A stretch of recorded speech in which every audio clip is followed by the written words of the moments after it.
Assalomu alaykum aziz tomoshabinlarim. Bugun siz bilan juda muhim va shoshilinch bir mavzuni muhokama qilamiz. Bu mavzu aynan sizning oilangizning moliyaviy ahvolingizga bevosita ta'sir qilishi mumkin. Agar siz oxirgi paytlarda narx-navo o'sishidan qiynalayotgan bo'lsangiz, oilaviy byudjetni qanday qilib barqaror ushlash haqida bosh qotirayotgan bo'lsangiz, unda hozir aytadiganlarim siz uchun hayotiy ahamiyatga ega bo'ladi. Meni diqqat bilan tinglang.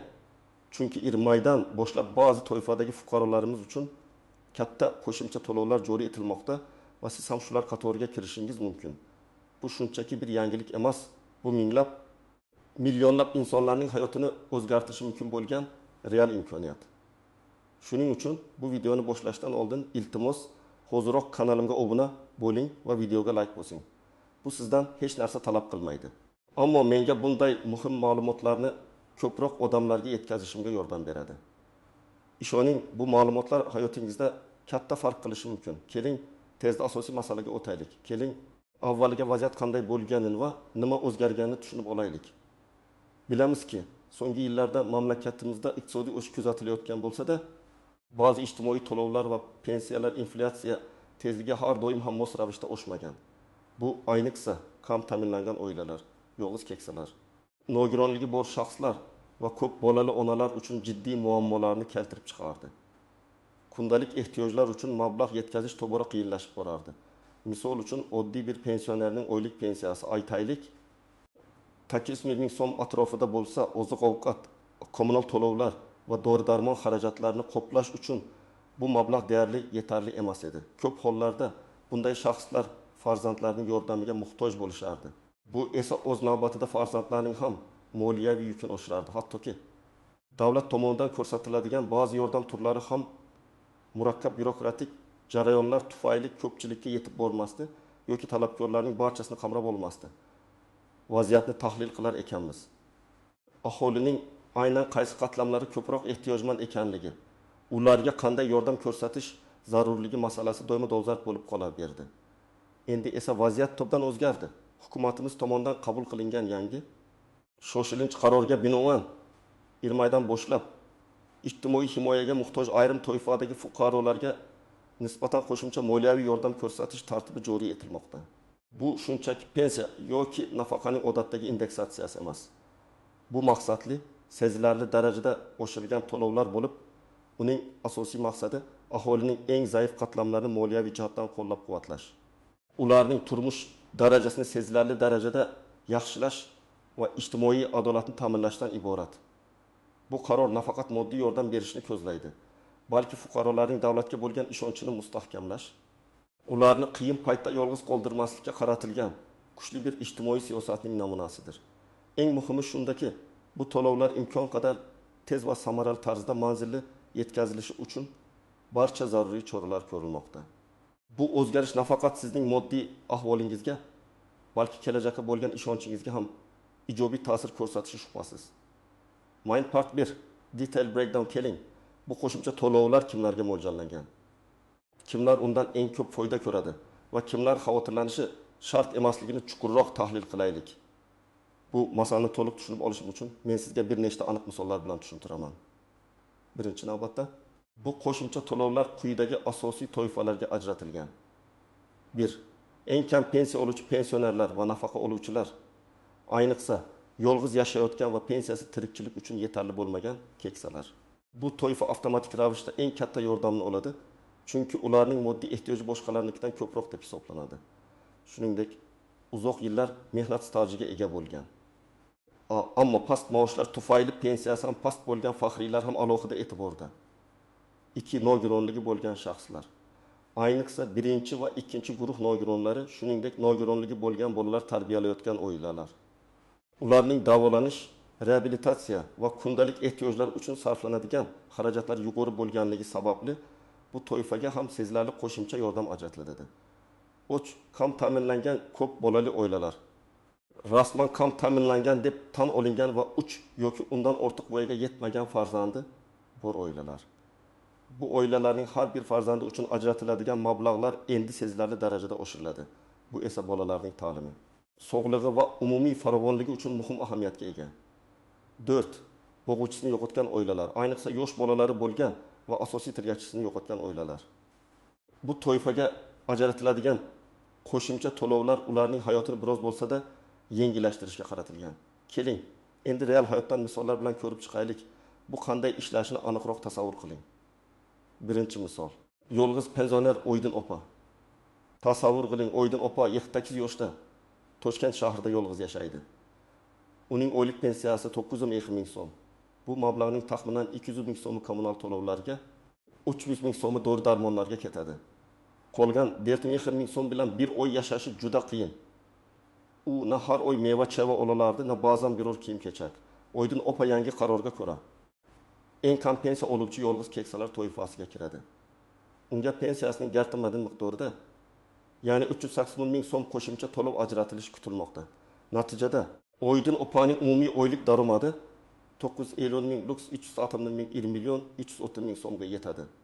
Bu sezilarli o'zgarish u endi o'ziga mevacha bo'lishi. Ba'zan kichik bir kiyim sotib olishi yoki ro'zg'or uchun qo'shimcha mahsulotlarni xarid qilishi mumkin. Bu pul uning hayot sifatini sezilarli darajada yaxshilaydi. Bu shunchaki raqamlar emas. Bu insonning kundalik tashvishlarini yengillashtiruvchi, uning yuziga tabassum qaytaruvchi real imkoniyatdir. Ikkinchi misol, ko'p bolali kam ta'minlangan oila, Karimovlar oilasi. Farg'ona viloyatida yashovchi Karimovlar oilasi.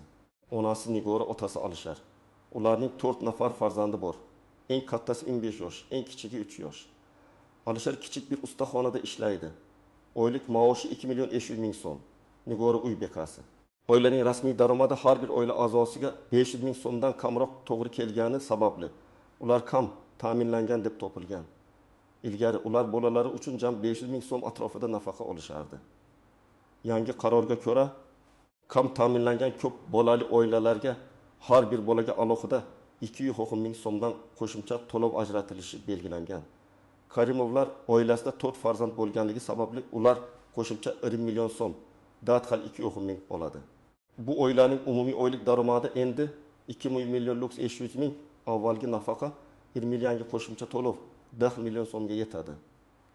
Bu qo'shimcha mablag' ularga farzandlarining maktabga tayyorgarligi uchun kerakli anjomlarni sotib olishga, darsliklar olishga yoki hatto ularni sog'lomlashtirish uchun biror joyga olib borishga yordam beradi. Bu shunchaki pul emas. Bu bolalarning kelajagiga kiritilgan sarmoyadir, ularga sifatli ta'lim olish va sog'lom o'sish imkoniyatini beradi. Uchinchi misol, ikkinchi guruh nogironi yosh Mutalib aka. Mutalib aka 25 yoshda bir necha yil avval avtoalokat natijasida ikkinchi guruh nogironligini olgan. Uning doimiy ish joyi yo'q va oylik nafaqasi 1 million 100 ming so'm. Mutalib aka doimiy ravishda reabilitatsiya muolajalari va dori-darmonlarga muhtoj. Uning asosiy xarajatlari dori-darmon va sog'lomlashtirish markazlariga borish yo'l haqi uchun ketardi. Yangi qarorga ko'ra ikkinchi guruh nogironlarga nafaqaning o'chib ba'zi miqdorida, ya'ni 307 ming so'm, 1 million 1 ming million qo'shimcha to'lov ajratiladi. Natijada Mutalib akaning oylik daromadi 1 million ming, plus 770 ming 1 million 170 ming so'mga yetadi. Bu mablag' unga o'z sog'lig'ini saqlash, kerakli muolajalarni o'z vaqtida olish, hatto ba'zan o'ziga yoqadigan biror narsani sotib olish imkoniyatini beradi. Bu shunchaki moliyaviy yordam emas, bu unga jamiyatning e'tibori va g'amxo'rligini his qilish imkoniyatini beradi.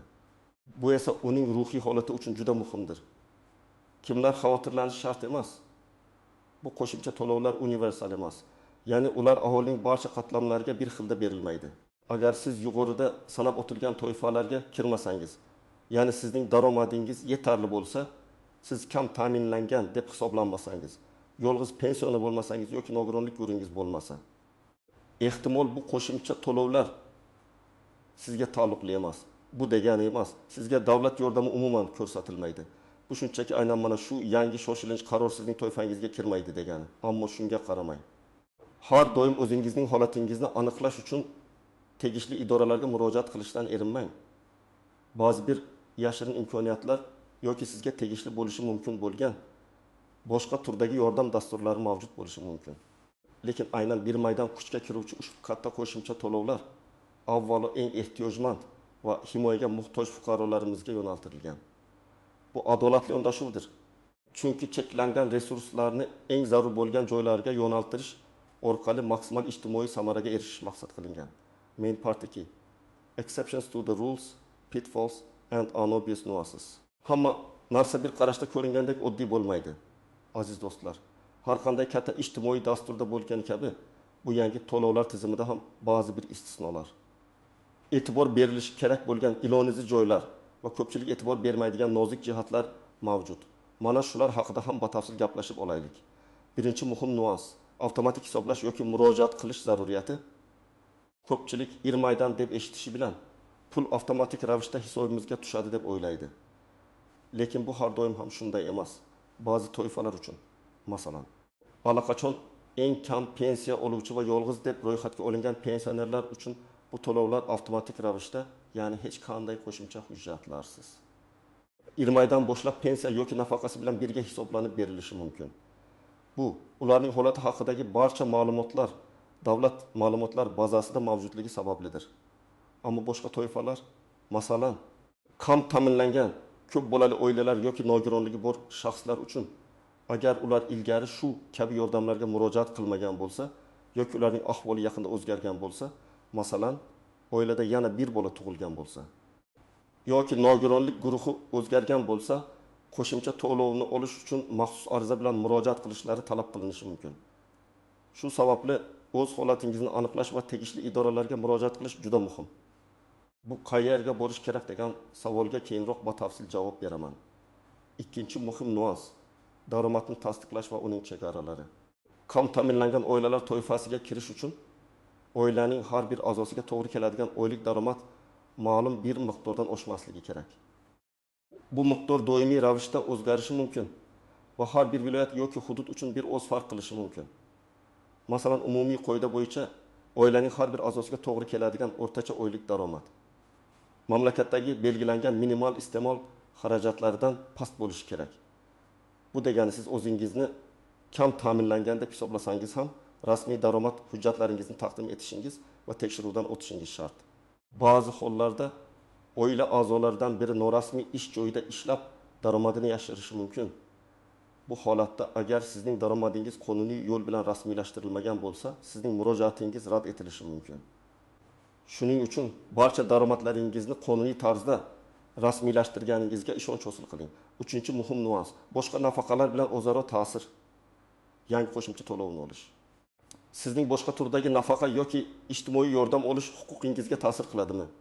Odatda bunday qo'shimcha to'lovlar mavjud nafaqalarga qo'shimcha hisoblanadi va ularni bekor qilmaydi. Biroq shunday holatlar ham bo'lishi mumkinki, agar sizning umumiy daromadingiz ushbu yangi to'lov hisobiga sezilarli darajada oshib ketsa, bu sizni boshqa birorta dastur bo'yicha kam ta'minlangan toifasidan chiqarib yuborishi mumkin. Bu juda kam uchraydigan holat. Chunki yangi to'lovlar aynan eng ehtiyojmandlarga qaratilgan bo'lib, ularni o'ta bo'y qilib qo'ymaydi. Ammo bu nozik jihatni ham inobatga olish zarur.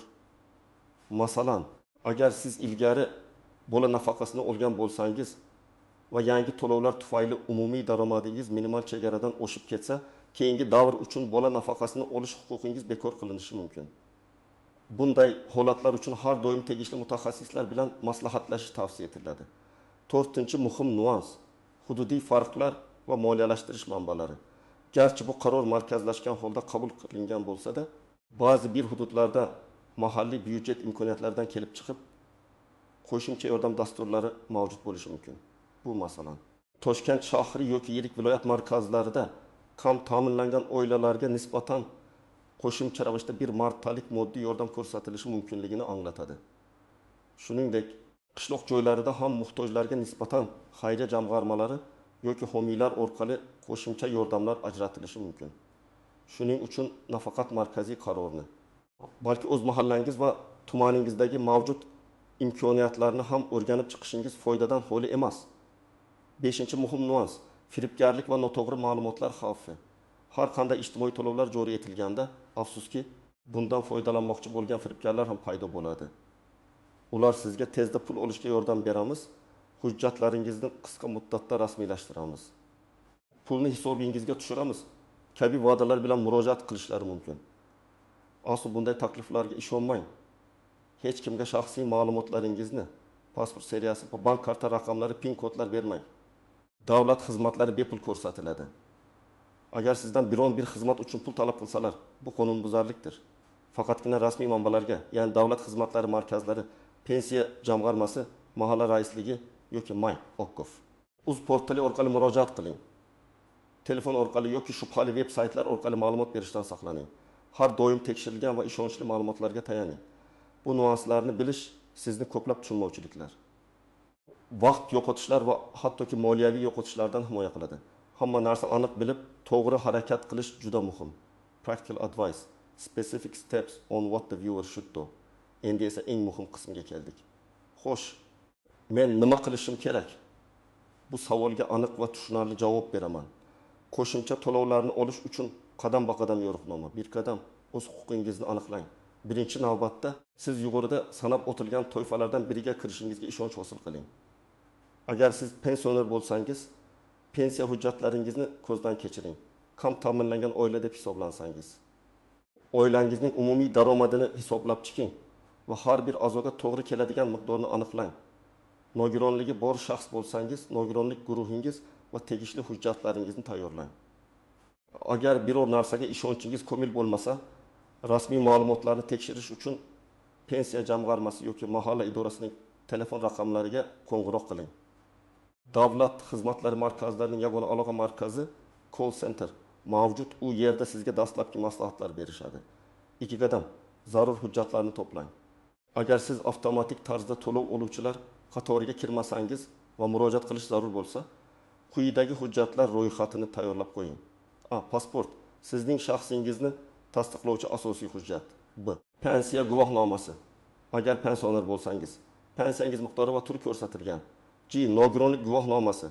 Agar nogiron bo'lsangiz, nogironlik guruhingiz va muddatini tasdiqlovchi hujjat. Tug'ilganlik haqidagi guvohnomalar. Agar kam ta'minlangan ko'p bolali oila bo'lsangiz, barcha farzandlaringizning tug'ilganlik haqidagi guvohnomalari. Nikoh guvohnomasi. Oilaviy ahvolingizni tasdiqlash uchun.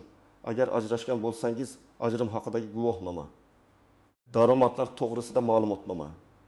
Oilaning barcha ishlaydigan a'zolarining so'nggi 12 oydagi daromadlari haqida ish joyidan ma'lumotnoma. Agar ishsiz bo'lsangiz, mehnat daftarchangiz va bandlik markazidan ishsizlik nafaqasi olganligingiz to'g'risida ma'lumotnoma. G. Qo'shimcha to'lovlar sizning bank kartangizga o'tkazilishi uchun. Mahalla fuqarolar yig'inidan ma'lumotnoma, oila tarkibi va yashash joyi haqida. Ba'zi hollarda bu avtomatik ravishda olinishi mumkin, ammo qo'lda olib borishga tayyor turing. Bu hujjatlarning barchasini asl nusxasini va nusxalarini tayyorlab qo'yishni unutmang. 3 qadam murojaat qiling. Hujjatlar to'plangach, siz quyidagi idoralardan biriga murojaat qilishingiz mumkin. A. Davlat xizmatlari markazlari DXM. Bu yerda sizga barcha turdagi ijtimoiy yordamlar bo'yicha murojaatlarni qabul qilishadi. Ular hujjatlaringizni qabul qilib, tegishli pensiya jamg'armasi yoki mahalla komitetiga elektron shaklda yuborishadi. Bu eng qulay va zamonaviy usuldir. B. My.Gov uz portali orqali elektron murojaat. Agar sizda elektron imzo bo'lsa va internetdan foydalana olsangiz, barcha hujjatlarni onlayn tarzda yuklab topshirishingiz mumkin. Bu ayniqsa yoshlar va zamonaviy texnologiyalardan bemalol foydalanadiganlar uchun ideal variant. Mahalla fuqarolar yig'ini. Ba'zi hollarda, ayniqsa kam ta'minlangan oilalar uchun. Murojaatlarni bevosita mahalla komitetlari qabul qiladi. Mahalla raisiga murojaat qiling va u sizga qanday yo'l tutish kerakligini tushuntiradi. 4 qadam. Arizani to'g'ri yozing. Arizada siz o'z ism-sharifingiz, pasport ma'lumotlaringiz, yashash manzilingiz, oila ahvolingiz va qo'shimcha to'lov olish uchun asos bo'ladigan holatingizni, masalan, men yolg'iz pensioner bo'lganim uchun, kam ta'minlangan ko'p bolali oila bo'lganim uchun va hokazo aniq ko'rsatishingiz kerak. Arizaning blankasini DXMda yoki My.Gov uz saytida topishingiz mumkin. Uni to'ldirishda xato qilmaslik uchun ehtiyot bo'ling. Agar qiynalsangiz, DXM xodimlari sizga yordam berishga majbur. 5 qadam javobni kuting va holatni kuzatib boring. Sizning arizangiz ko'rib chiqilishi uchun ma'lum bir muddat belgilangan bo'ladi. Odatda 15 kundan 30 kungacha. Bu muddat ichida sizning arizangiz ko'rib chiqiladi. Taqdim etilgan ma'lumotlar tekshiriladi va qaror qabul qilinadi. Siz arizangizning holatini DXM yoki My.Gov uz orqali onlayn kuzatib borishingiz mumkin. Agar sizga ijobiy javob kelsa, qo'shimcha to'lovlar belgilangan muddatda, ya'ni 20 oydan boshlab yoki arizangiz tasdiqlangan oydan boshlab to'lab berilishi kerak. 6 qadam rad javobi olsangiz nima qilasiz? Agar sizga rad javobi kelsa tushkunlikka tushmang. Rad etish sababini aniq bilib oling. Ba'zan bu shunchaki hujjatlardagi kichik bir xatolik yoki yetishmovchilik bo'lishi mumkin. Agar rad javobi asossiz deb hisoblasangiz, siz yuqori turuvchi tashkilotga, masalan, viloyat pensiya jamg'armasiga, Adliya vazirligining hududiy bo'limiga murojaat qilib shikoyat qilishingiz mumkin. Yoki huquqshunoslardan maslahat olishingiz mumkin. Ba'zan bir kichik maslahat vaziyatni butunlay o'zgartirishi mumkin. Bu qadamlarni diqqat bilan bajarsangiz, siz ham ilmaydan boshlab ushbu qo'shimcha to'lovlarni olish imkoniyatiga ega bo'lasiz. Vaqtni yo'qotmang, chunki bu sizning oilaviy byudjetingiz uchun juda muhim yordam bo'lishi mumkin. Conclusion and final hook. Xulosa qilib aytganda, aziz do'stlar, bugungi videoda biz ilmaydan boshlab kuchga kiradigan muhim ijtimoiy qaror, ya'ni ayrim toifadagi fuqarolarimizga ajratiladigan katta qo'shimcha to'lovlar haqida batafsil gaplashdik. Biz kimlar bu yordamni olishi mumkinligini, real hayotiy misollar bilan qancha pul olish mumkinligini ko'rib chiqdik. Shuningdek, e'tibor berish lozim bo'lgan istisnolar va nozik jihatlarni ham tahlil qildik. Eng muhimi, sizga qanday hujjatlar kerakligi va qayerga murojaat qilish kerakligi haqida aniq ko'rsatmalar berdim. Unutmang. Davlatimiz o'z fuqarolarini qiyin vaziyatda yolg'iz qoldirmaydi. Doimo ularni qo'llab-quvvatlashga intiladi. Bu yangi qaror ham ana shunday sa'y harakatlarning bir namunasidir. Bu nafaqat moddiy yordam, balki ishonch, g'amxo'rlik va kelajakka umid beruvchi bir omildir. Agar bu video siz uchun foydali bo'lgan bo'lsa, iltimos unga like bosing. Bu kanalimiz rivoji uchun juda muhim.